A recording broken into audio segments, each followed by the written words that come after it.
the BDR Carnage that happened in 2009, 25th and 26th February, it was a shocking incident in the country. In the 1,000 years of past history, this sort of carnage that in 2 days' time, 57 officers got killed. The families were violated. Our army, having had 1,000 times more powerful, did not react, though they were there, surround the area, but they did not enter inside to rescue the families and also the deceased officers. If I say that in 1757, Nawab of Bengal lost in Palasi, hardly a small number of forces, Lord Clive defeated about 50,000 forces. Some say that 250,000 forces. Because there was a conspiracy. The Nawab forces were standing. It just repeated here in BDR Carnage. Our army was standing. Arab was standing. And they did not take any action so far.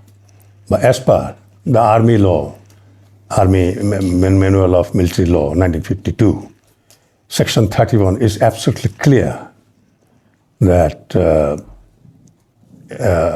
wherever there is a mutiny undertaken by a soldier, it must be subdued as soon as possible before it is spread to the other armed forces or armed people. But we have seen that instead of army getting inside and taking action, and I'm sure as a military general, I'd like to tell you that there was no officers commanding them. Because if you like to win, the officers must command the soldiers. There was no officers who were commanding the soldiers at that time. The officers were made captive. They were killed. Some officers fled, and some were taking shelter, safeguard themselves. Since there was no officer, a small number of force, if entered, would have defeated the BDR soldiers very easily, and that has never happened. When I was appointed as the chairman of the National Independent Inquiry Commission of BDR Carnage, I said to my members, honorable members, that our enemy practiced a policy here in a small place of Pilkhana. God forbid, if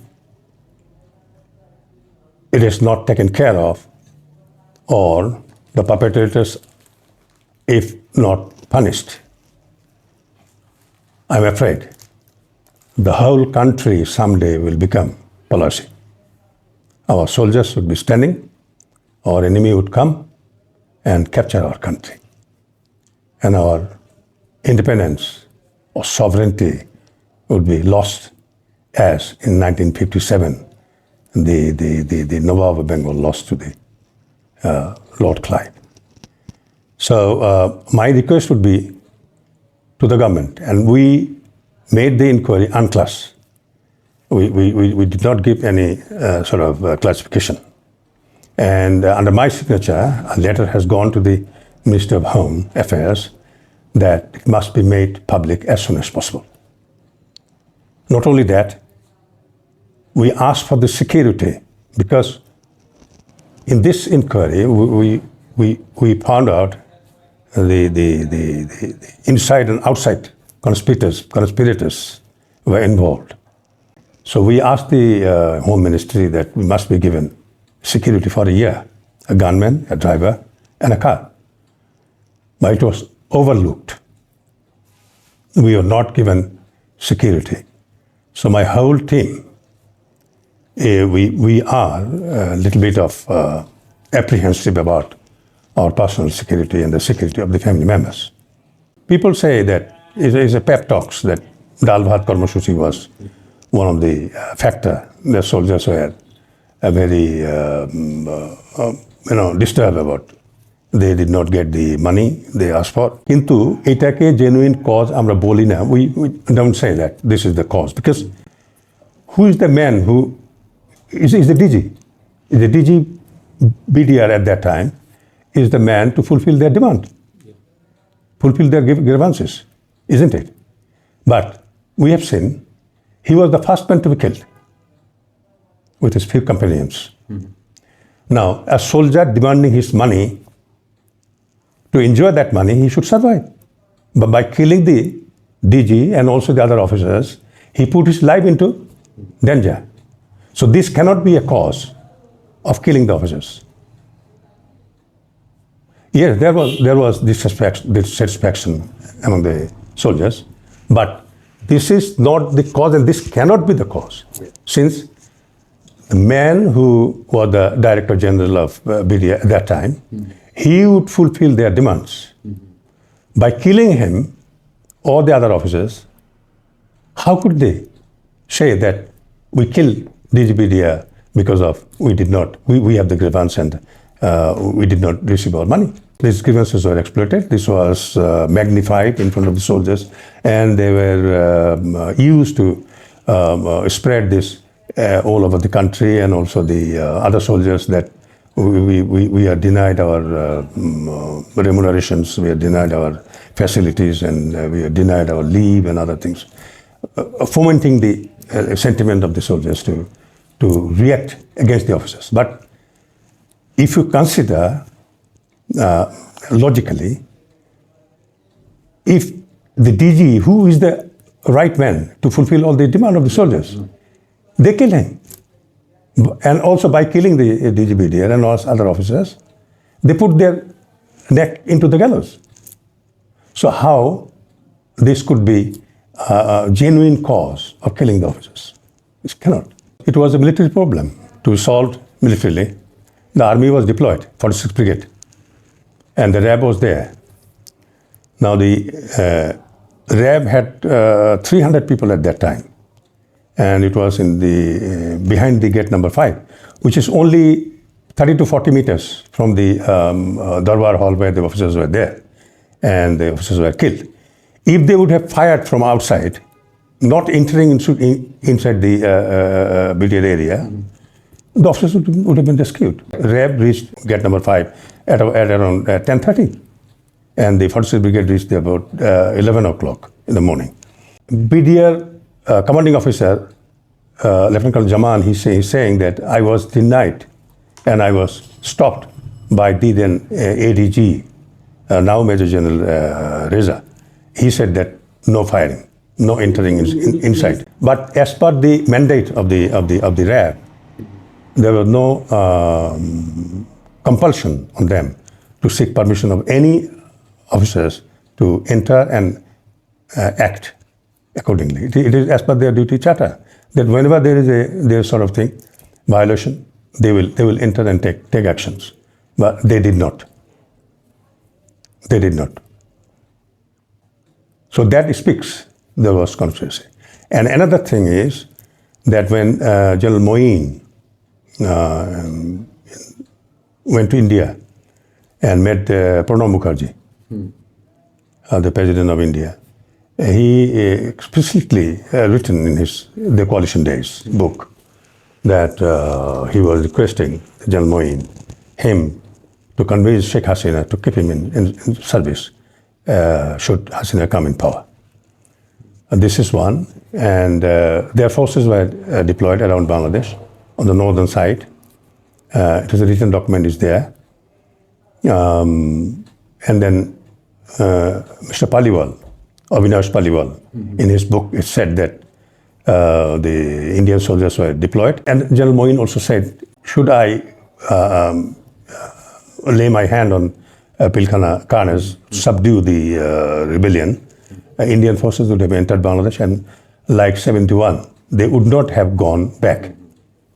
So that speaks that our neighbor is involved in the conspiracy. And then another thing, from 24 February 2009 to 27 February 2009, 4 days, we wrote to the immigration Dhaka airport, and they reported that about 827 people came, but 57 Indian person did not leave. Their whereabouts is not known. And we have their passport number and also name. Then, within this time, about 921 people gone outside, but 65 and they're all Indians. There is no document of how they entered Bangladesh. তো এখন তাহলে এটা কি বলে? তাহলে পুলিশকে বলছে তোমরা খুঁজে দেখো এই লোকগুলো কই, তারা কি এখনো আছে এখানে নাকি না চলে গেছে।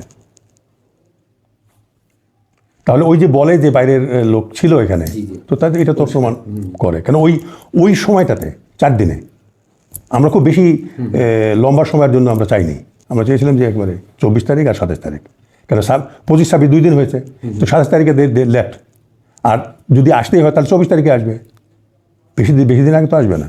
তো দেখি তাদের নাই একেবারে ডকুমেন্ট আমাদের কাছে, একবার তাদের নাম, passport number, everything is there. আপনার পাসপোর্ট নাম্বারে তো আপনার নাম আর ওই ঠিকানা ছাড়া তো কিছু থাকবে না। এখন আপনি এখানে কোনো গার্মেন্ট ফ্যাক্টরি মালিক কিনা, আপনি কোনো এখানে চাকরি করেন কিনা, তো ওসব তো উল্লেখ অফিসিয়াল না সেটা। এবং এটা আমাদের পক্ষে, তো তাদেরকে যদি জিজ্ঞাসাবাদ করতে পারতাম আমরা, তো তাদেরকে তো আমরা পাইনি। আমরা ফরেন মিনিস্ট্রির মাধ্যমে অ্যাপ্রোচ করেছি। নীরাজ শ্রীবাস্তব নামে এক লোক 2008 সালে ইন্ডিয়ান এম্বাসিতে ছিল, রাজপুত আর কি।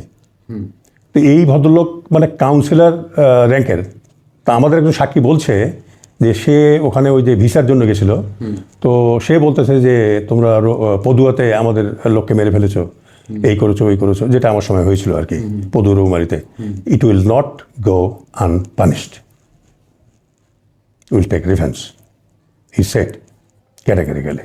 যেটা তো ঘটনাটা হলো যে পদুয়াতে নিয়ে কিন্তু শুরু। তো আপনাকে আমি বলি, this is the zero line. আপনি মনে করেন ইন্ডিয়া, আমি বাংলাদেশ, এই 150 গজ এইটা হলো নোম্যান্স ল্যান্ড, এই 150 গজ আমার দিকে হলো নোম্যান্স ল্যান্ড। এর মধ্যে কিন্তু কোনো এই পিলার নাই, পিলারটা হলো এইখানে, এই যে দিস ইজ দ্য পিলার। এই 150 গজ ওদের কাটা বেড়া আছে 150 গজ পরে দিয়ে আছে। এখন এই মানে এই ওখানে যে জিনিসটা ঘটলো পদুয়াতে, মুক্তিযুদ্ধের সময় এই যে আমাদের আমাদের দিকে এখানে ক্যাম্প ছিল মুক্তিবাহিনীতে ক্যাম্প তো আর ওই ইন্ডিয়ার ভিতর তো করে নাই, করছে আমাদের ভিতরে। 71 সালে যখন দেশ স্বাধীন হয়ে গেল, তো আমাদের মুক্তিযোদ্ধারা ক্যাম্প ছেড়ে চলে গেছে, জিন্দাবাদ করতে করতে, জয়মালা করতে করতে এই ইন্ডিয়াটা দখল করে রেখে দিলে। দখল করে রেখে দেয় নেই শুধু, ওখানকার লোকজনকে তো ওখানে স্পার্স লোকজন 1-2 ফ্যামিলি বোধহয় ছিল কি ছিল না, ওদেরকে ঘোড়া টোড়া দিয়ে ওই খাসি এদেরকে নিয়ে এসে ওখানে বসায় দিয়ে ওটা ডেমোগ্রাফিক চেঞ্জ করে ফেলছে পাদুয়াতে। এই দিকে হলো কি, আমি ডিজিবির হওয়ার পরে আমি শুনতেছি যে এরা এখানে 10 কিলোমিটার দূরে ওদের একটা ক্যাম্প আছে, এই ক্যাম্পটার সঙ্গে এই ক্যাম্পকে তারা কানেক্ট করতেছে রাস্তা দিয়ে। তো রাস্তাটা কার ভিতর দিয়ে আসতেছে? নোম্যান্স ল্যান্ডের উপর দিয়ে, আমাদের নোম্যান্স ল্যান্ডের উপর দিয়ে। এটা তো আমরা হতে দিতে পারি না। তারা করবে তাদের নোম্যান্স ল্যান্ডে করতে পারবে না, করতে পারবে কাঁটাতারের বেড়ার ওই দিকে। তো তারা আমাদের নোম্যান্স ল্যান্ডের উপর দিয়ে এইটাকে কানেক্ট করতেছে। তো তখন আমি বললাম যে সিচুয়েশন রিপোর্ট পাঠাও এতে কী বলে হোম মিনিস্ট্রিতে। আমরা সিচুয়েশন রিপোর্ট পাঠাচ্ছি, ওরা রাস্তা বানাচ্ছে, আমরা বলতেছি, আমাদের লোক ওখানে খবর দিচ্ছে যে 4.5 কিলোমিটার স্যার রাস্তা হয়ে গেছে, আর যদি আমরা অ্যালাউ করি 1-2 দিন তাহলে এই রাস্তা করে ফেলবে তারা। তখন আমি করলাম কি, 200 ফোর্স আমি ওখানে হিসাব নিলাম যে ওখানে 70 জনের মতো ওদের বিএসএফ আছে এই ক্যাম্পে, অবদখল করে আছে। তো আমি আইন কানুন দেখলাম, আমি আমি আমি কিন্তু কারোর সঙ্গে কথা বলি নাই, প্রধানমন্ত্রীর সঙ্গে কথা বলি নাই, হোম মিনিস্টারের সঙ্গে কথা বলি নাই, কারোর সঙ্গে কোনো সরকারের সঙ্গে কোনো কথা আমি বলি না। আমি আমার ওই স্টাফদেরকে ডাকলাম, ডেকে বললাম যে হোয়াট ইজ মাই পাওয়ার। বলেন স্যার আপনি বাংলাদেশের ইন্ডিপেন্ডেন্ট ল্যান্ডের মধ্যে আপনি 3টে টেম্পোরারি ক্যাম্প করতে পারেন, যে কোনো জায়গায় টেম্পোরারি ক্যাম্প। তো আমি ঠিক আছে 200 সোলজার মুভ করে দাও পদুয়াতে। এই ক্যাম্প ইন্ডিয়ার সাইডে 2টা ক্যাম্প হবে আর বাংলাদেশ সাইডে 1টা ক্যাম্প হবে। আমি 15-16 রাত এপ্রিল মাসে 2001 মুভ করে দিলাম। মুভ করে দিয়ে ওটা দখল করে নেওয়া হলো। আমাদের কোনো গুলি ফায়ার করে নেই, ওরা 6টা গুলি ফায়ার করেছিল, ফায়ার করে সারেন্ডার করে গেছে। জি আচ্ছা, সারেন্ডার করার পরে তো রাত্রে খবর হয়ে গেছে ওখানে যে এটা তো এই হয়ে গেছে, বাংলাদেশ দখল করে নিয়েছে ঢুকে 70 জন সোলজার ওদের ঘেরার মধ্যে, আমাদের ঘেরার মধ্যে আছে, সারেন্ডার করছে।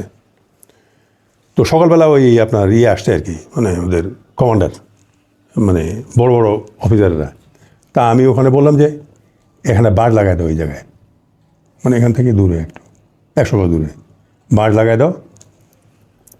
ওই যেই আসবে কোনো চেয়ার টেয়ার থাকবে না, যত বড় অফিসারই আসুক ও দাঁড়ায় থাকবে 1 ঘন্টা। 1 ঘন্টা পরে এন্ট্রি দিবা এই সৈনিকদের সঙ্গে দেখা করার। তো ও জিজ্ঞাসা করছে যে why are you making as a standing with your this thing bamboo barrier. তাই আমি বললাম যে ওদেরকে বলো যে ওই যে আমাদের 3 বিঘা করিডোর আছে, ওখানে ওই 2 দিকে 2টো গেট বানাইছে, আমাদের লোক যখন যায় 1 ঘন্টা পর পর গেট খোলে। ও this is the revenge of that. তোমরা ওই যে 1 ঘন্টা পর আমাদের লোককে দাঁড় করে রাখো, তারপরে 1 ঘন্টা পরে গেট খোলো, তারপরে তারা যায়, তারপর আবার বন্ধ করে রাখো, আবার 1 ঘন্টা পরে খোলো। ওই this we are replicating here. তখন হুশ হয়েছে আর কি যে তারপর তো ওখানে ডাউকিতে আমাদের সেক্টর কমান্ডার ছিল যে কর্নেল আসিফ, ফুল কর্নেল, সে গেল ওখানে গিয়ে ওদের সঙ্গে নেগোসিয়েশন শুরু হলো যে কী করে ওরা ট্রুপসগুলোকে উইথড্র করবে এবং আমরা পার্মানেন্টলি ওটা দখল করে নেব। তো 16 তারিখে নেগোসিয়েশন শুরু হলো, 17, 16 গেল, 17 এই আমরা এগ্রিমেন্টে পৌঁছতেছি। 18 তারিখে ওরা ওখান থেকে 200 কিলোমিটার দূরে নর্থ ওয়েস্টে পদুয়াতে রৌমারিতে আক্রমণ করে বসছে। 18 তারিখে করিডোরে তো মার খেয়ে 18টা ডেড বডি নিয়ে যেতে পারে নাই, আর প্রায় 400 সোলজার ওদের মারা গেছে ওইখানে, 400। হ্যাঁ, তারপরে মারা যাওয়ার পর আমাদের গেছে এবার 3 জন। তারপরে 19 তারিখে, এইটা কিন্তু কেউ জানে না যে 19 তারিখ সকালবেলা আমি খবর পেলাম যে আমাদের এই পদুয়া ক্যাম্প দখল করার জন্য ওখানে আমাদের 200 সোলজার ছিল, আর কমান্ডার ছিল মেজর কালাম। যে 200 মানে 5000 ফোর্স, ওদের একটা ব্রিগেড, ওদের আবার স্ট্রেংথ বেশি, একটা ব্যাটালিয়নে 1000 সৈনিক, আমাদের কম। তো ওখানে তারা ডাউকির অপোজিটে একটা আর্টিলারি রেজিমেন্ট ডিপ্লয় করেছে, এপিসি 20টা আর্মার পার্সোনাল ক্যারিয়ার, আর 5000 সোলজার। ওরা ফর্মিং আপ প্লেস বলে ওইটাকে, ফর্ম করে তারপরে আমাদের উপরে অ্যাটাক করবে আর কি ওই এতে। এই দিকে হয়েছে কি, তাদের 2টো আর্মার পার্সোনাল ক্যারিয়ার, একটা ক্যারিয়ারে 1 সেকশন লোক থাকে, আর ওই ক্যারিয়ারের কিন্তু সামনে 2টো মেশিন গান থাকে, পিছনে 2টো মেশিন গান থাকে। ওদের 2টো কিন্তু আমাদের ডিফেন্সের 10 গজের মধ্যে চলে আসছে। তো 10 গজের মধ্যে চলে আসছে, তখন I made my plan made. আমি আমার অফিসারদেরকে ডাকলাম, ডেকে বললাম যে ওখানে কমান্ডার কে? বলো স্যার মেজর কালাম। আমাদের কালামের ফ্যামিলি মেম্বার কারা আছে? বলো স্যার ওয়াইফ আছে, আর ও ডিআইজি রাজশাহীর মেয়েকে বিয়ে করেছে, আর একটা বাচ্চা আছে 3 বছরের। তো আমি বললাম যে we sacrifice him for the nation, he may be kill today. তো অফিসারে বলো স্যার আপনি কী বলছেন এটা? তো আমি বলছি ওকে বলো ওর বাঙ্কার থেকে সে উঠবে, উঠে সে ওই এপিসির উপরে উঠে ওই যে মেন হোলের মতো একটা থাকে যেটার মধ্যে ঢোকে সোলজাররা, ওটা কাপোলা বলে, ওখানে গিয়ে ঠক ঠক করবে ওর ওয়েস্টার্ন গান দিয়ে, সাবমেশিন গান দিয়ে, সৈনিক নেতারে বের হয়ে আসবে। এগুলো বলবে যে তোমরা এই 10 গজের মধ্যে চলে আসছো আমাদের এখানে, আমাদের ব্ল্যান্ডি সাইড আছে, রকেট লঞ্চার আছে, তোমাদের ট্যাঙ্ক এই এপিসি গিয়ে উড়াই দেওয়া হবে, সো ইউ সারেন্ডার। তো আমার ধারণা ছিল ওই অফিসারটা যখন বাঙ্কার থেকে উঠবে তো ওই কোয়াক্সিয়াল মেশিন গান আছে, তো মেশিন গান ফায়ার করে ওকে মেরে ফেলবে, আমি এটাই আমার ধারণা ছিল আর কি। But they did not kill. সে উপরে উঠে ওই ঠক ঠক করেছে, তখন ওরা কথা বলছে ওখান থেকে, তো বলছে যে তোমরা within hour 10 years of this thing defence তো আমাদের ব্লেন্ডেড সাইড এবং আমার রকেট লঞ্চার তোমাদেরকে এম করে আছে, তো মেরে এখনই উড়ে দেওয়া হবে যদি তুমি সারেন্ডার না করো। আরও 20 জন ওখানে সারেন্ডার করলো। করার পরে দেন দুপুর 1টার দিকে বোধ হয় আইজি কাছাড়, যেটা আন্ডারে ছিল ওইটা, হি কন্ট্যাক্টেড মি ওভার টেলিফোন, বললো যে sir we want to surrender. তা আমি বলছি তোমরা তো নদীর ওপারে আসো, ওই নদীটা যে আছে ওই নদীর ওপারে তোমরা, আমরা তো এই পারে, তো we cannot take your physical surrender. So my order is তোমরা হাতিয়ারগুলো এক জায়গায় জমা করো, আর ওখান থেকে 500 গজ দূরে তোমাদের সৈনিকদেরকে পিছনে নিয়ে যাও, অ্যান্ড আর্টিলারি রেজিমেন্টটাকে উইথড্র করো। He did it. তারপরে সে আমাকে বললো sir what is the order for me. আমি বলি তুমি পার্সোনালি যাবা, and your personal supervision you will destroy the 4.5 kilometers road you have built on our no man's land. সে রাত্রে 1টায় আমাকে টেলিফোন করে বললো যে sir I have completed my job. আমাকে রিপোর্ট করলো, because they surrender to me and the matter was finished. আমি শুধু যেদিন ওই রৌমারির থেকে 2 জন সৈনিককে আমরা হেলিকপ্টারে করে নিয়ে আসলাম ওদের পিডব্লিউ প্রিজনার্স অফ ওয়ার, তো আর 5 জন আমাদের আহত হয়েছিল। ওদেরকে সিএমএইচে দেখতে যাচ্ছিলাম আমি যখন জাহাঙ্গীর গেটে পৌঁছলাম তখন দেখি মানে আর্মি, ওখানে তো মিলিটারি পুলিশরা থাকে, ওরা সব দৌড়ে আসলো, বলে sir prime minister Sheikh Hasina 10 minute ধরে ওয়েট করতেছে, আপনার সঙ্গে কথা বলবেন টেলিফোনে। তো হয়তো প্রাইম মিনিস্টার জানছে যে আমি যাচ্ছি আহত সৈনিকদের দেখার জন্য। তারপর বললো যে তুমি এটা কী শুরু করলো, এই হলো ওই হলো। 40 মিনিট আমার সঙ্গে কথা হলো ওনার। আমি বললাম যে আপনি don't worry, I have started it, আইল ফিনিশ ইট। তার 2 জন সোলজারকে আমি ধরে নিয়েছি, বিডিআর হেডকোয়ার্টারে নিয়ে এসে রেখে দিয়েছি। So nothing will happen. তারপর তো যাই হোক 40 মিনিট কথা বলার পরে উনি রেখে দিলেন। এই কয়দিন আগে একটা ওনার ভিডিও বের হয়েছে যে আমার সঙ্গে 22 বার টেলিফোনে কথা বলেছে, তার হাঁটু কাঁপা শুরু হয়ে গেছে, অমুক তমুক। তা আমি ওটা এখানে দিয়েছি যে ফজলুর রহমানের হাঁটু কাঁপে না। আমাকে শেখ হাসিনা কিন্তু চাকরির থেকে বের করার সাহস করে নেই, বিকজ ওদের 63টা সিট আছে আপনার বর্ডার এরিয়াতে। তো ওই সময় তো সেন্টিমেন্ট খুব মানে উচ্চে ছিল। তো আমাকে পোস্টিং করে 11 ডিওসি করে পাঠিয়ে দিল। আচ্ছা, ওখানে আমি গেলাম। ঘটনা ঘটলো আপনার 18-19 তারিখ এপ্রিলের, আমি জুলাইতে আমাকে পোস্টিং করে দিল, মে জুন জুলাই। তারপর তো 2001 সালে ইলেকশন হলো, খালেদা জিয়া ক্ষমতায় আসলেন অক্টোবরে, শেখ হাসিনা তো চলে গেল। অক্টোবর, নভেম্বর, ডিসেম্বর, জানুয়ারি, ফেব্রুয়ারি, মার্চ, 6 মাসের মাথায় 17ই মার্চ 2002 ওই সময় বিএনপি জামাত জোট সরকার আমাকে অকালীন বাধ্যতামূলক অবসর দিল। আর ওই অবিনাশ পালিওয়ালার বই তো বললাম, সেখানেও তো ওটা আছে। তারপরে ইন্টারনেটে তাদের ডিপ্লয়মেন্ট আছে, এগুলো সবই আছে। তারপরে এই যে এখানে দেখলাম যে রেকর্ডেড কিছু লোক আসছে যায় নাই, কিছু লোক গেছে আসে নাই, কোন দিক দিয়ে আসলো তার কোনো ডকুমেন্ট নাই। So that speaks that Indian involvement is there. Awami League, because General Moin was sitting from 12 to 6 in the morning in Jamuna, and then the army chief and also the naval chief joined him, and they were there, and they were, I don't know what they were doing, they were just sitting there, and instead of taking action, Air Force could have taken action. They could have, with the gunship, they could bomb, they could stab on the Pilkhana, and soldiers would have fled. But they did not take any actions. Why they did not act? Why they did not? Why General Moin, leaving his headquarters, was sitting there? And then from political side, that just the army should go back, and the Prime Minister Sheikh Hasina is sat with 14 rebellion soldiers, and they were given clemency, knowing fully well that they are killing the officers. By 12 o'clock, it was evident that they have killed General Shakil and his comrades. But how could Prime Minister Sheikh Hasina give a clemency to them? Pardon the rebellious soldiers. And they were given very good food and all these things. They sat down with them to discuss, where 3 chiefs were not called. They were just sitting tight. এবং শেখ হাসিনা ভারতের সাহায্য চেয়েছিলেন, এরকমও আপনার আমাদের কাছে document আছে যে ভারতের সাহায্য আপনি নিজেও জানেন যে ভারতের সাহায্য উনি ওই সময় চেয়েছিলেন। এবং ভারত যে ট্রুপস ডিপ্লয় করেছিল, এটা কার জন্য করেছিল? তাই নয় কি?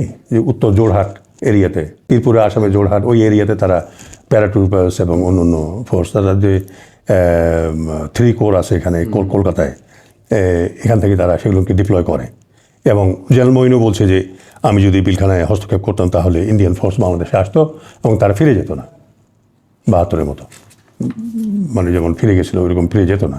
সো এগুলো তো they speaks about Indian involvement direct. এখানে 2টা উদ্দেশ্য আমার মনে হয়। একটা হলো, অনেকে বলেন যে উনি মাত্র 45 দিন হয় ক্ষমতায় এসছেন, কিন্তু উনি তো নতুন না। নতুন কি বলেন আপনি? নতুন না, এর আগে অনেকদিন ধরে দেশ শাসন করছেন তিনি। দেখেন, উনি যখন 80 সালে, মানে 81 সালে আসলেন বাংলাদেশে, তার অল্প দিন, 15 দিনের মধ্যেই বোধ হয় জেনারেল জিয়াউর রহমান কিন্তু নিহত হলো। তো এইখানেও আপনি 45 দিন ক্ষমতায়, তো বিডিআর বিদ্রোহ সংগঠিত হলো। এটা 2টো কারণ হতে পারে। একটা হলো যারা চায় যে আমাদের আর্মি দুর্বল থাকুক, our country should be unstable, our army should be weak. He helped them, she helped them. By doing that, she wanted to perpetuate her rule in Bangladesh. Perpetuate her? Rule. Yeah. In Bangladesh. And when she was overthrown, you have seen how people reacted. The hatred that people had with about her. So these all speaks that a foreign power, she is taking the help of a foreign power, our neighbor. She wanted to remain in power in perpetuity. And she said that my father has liberated this country and this country belonged to me. She said many a time. So that speaks that the foreign power was involved with her to materialize the BDR Carnage, 2009, 25th and 26th February. He had a series of meetings in the BDR mosques, central mosques, and the Imam was killed. Imam was killed. The soldiers had series of meetings with Badr Nur Tapos, then Nanok, Azam, and they went to the house of Sheikh Fazlul Karim Salim and the rebellious soldiers, conspirators. They wanted to meet Shara Khatun. We have no concrete proof that whether the soldiers met, but she gave a green signal. The conspirators from across the border came and they housed in her hotel. You know the hotel name, I've forgotten the name. Shara Khatun has a hotel in... no, it was in somewhere in the Farm Gate. Yeah. They were housed there. And this sort of report we have. She is also connected. Shara Khatun. Shara Khatun. The then Home Minister. The then Home Minister. And Sohail Taj, he was the Deputy Home Minister at that time.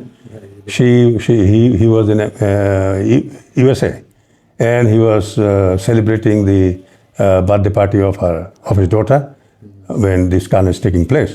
He did not felt a necessity of coming back as quickly as possible to the country. And we have approved that he had a meeting with the raw agents, Sohail Taj, and with the rebellious soldiers. And we stopped his going abroad, but he applied. He gave a ukil notice to us, and ultimately he applied to the High Court, Honorable High Court, and Honorable High Court with a sort of এই মুসলেখা যে দেয়। এটা কি তার নলেজে ছিল এটা, নাকি তারও ইনভলভমেন্ট ছিল? সোহেল তাজের কথা বলছিলেন, সে তো স্টেটমেন্ট দিয়ে গেছে আমাদের এখানে। স্টেটমেন্ট কি বলছে? তাকে আমরা ইন্টারভিউ করেছি যে সে বিডিআর এর পোশাক বানিয়েছিল এবং প্রায় 9 থান কাপড় এখান থেকে নিয়ে যাওয়া হয় এবং সেই কাপড়গুলো দিয়ে কি করা হয়েছে নিশ্চয়ই আপনার বিডিআর ড্রেস বানানো হয়েছে এবং ওই সব মানুষদেরকে দেওয়া হয়েছে যারা বিদেশ থেকে এসছে, বাইরে থেকে এসছে, কিলিংয়ে পার্টিসিপেট করেছে। এইসব জিনিস আছে। অ্যান্ড হি অ্যাকসেপ্টেড দ্যাট সে বানাতে চেয়েছিল, তার মাপ নিয়ে আসছিল। দর্জিকে আমরা ডেকেছিলাম, উদ্দেশ্য তো বিডিআর পোশাক সে বানাবে কেন, সে তো he is not authorize. Sohel তাদের বক্তব্য তো সে তো আর ওটা তো সে স্বীকার করবে না, কিন্তু আমরা তো দেখতেছি অন্য সাক্ষীরা বলছে যে 9 থান কাপড় নিয়ে যাওয়া হয়েছে সোহেল তাজের নামে এবং তার ড্রেস বানানো হয়েছে একটা 21 তারিখে বোধহয় না 22 তারিখে, 21 তারিখে 18 তারিখে না কত তারিখে তার মাপ নিয়ে আসছে, 21 তারিখে ড্রেস বানানো হয়েছে, 22 তারিখে নিয়ে যাওয়া ই ফ্লিউ টু আউটসাইডে চলে গেছে। রয়ের 24 জন এজেন্ট ছিল এবং ওইখানে বিদ্রোহী সোলজাররা ছিল। He had a meeting with them, যেখানে ফজলুল করিম সেলিম ছিল। এই ডকুমেন্টগুলো তো আমাদের কাছে আছে। So he cannot deny. আমরা তো করবোরেট করেছি, একজনের সাক্ষীর উপর তো না। We have corroborated the other witnesses. We got a statement of Nanok and Azam, Mirza Azam and Nanok. Army was deployed as quickly as possible. They came around 11 in Pilkhana, but they did not take any action. And ultimately, the political decision came from the Jamuna. Prime Minister took the political decisions, and ultimately Army went back about 3 kilometers, and they concentrated in Abahani ground, including RAF. And General Tarek Siddiqui, who was the MSPM, Military Secretary to the President, Prime Minister, and also the Security Advisor, he also intervened into the command channel, and there was a parallel command was established. And the 46th Brigade Commander, Brigadier General Hakim, he could not take any decision. He should have taken a decision because his soldier was attacked and one of the soldiers was killed by BDR fire. And when the soldiers is killed, the war is declared. But surprisingly, he did not take any action. Police failed taking actions because their duty was to cordon the whole area, but they failed to cordon. And the current was switched off, and all the killers, they left. And we have suggested also the reform that should be taken place in the army to stop such carnage in future. We not only suggested for army, we have suggested for BGB, for RAF, for police, for civil administrations, and also for civil administrations, comprehensively.